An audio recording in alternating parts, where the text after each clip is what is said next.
Surxondaryo xavf ostami?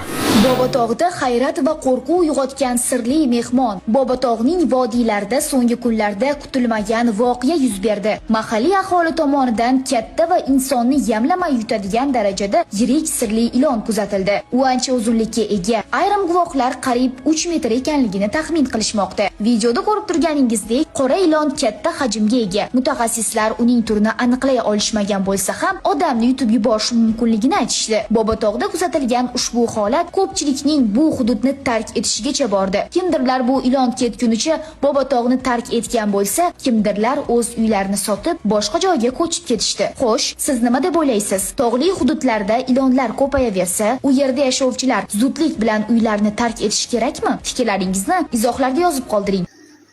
Yo'q, boyagi video Buxoro viloyatining qayerdadir bo'lgan ekan. Hali Surxondaryoda menimcha unaqa ilonlar chiqmagan bo'lsa kerak.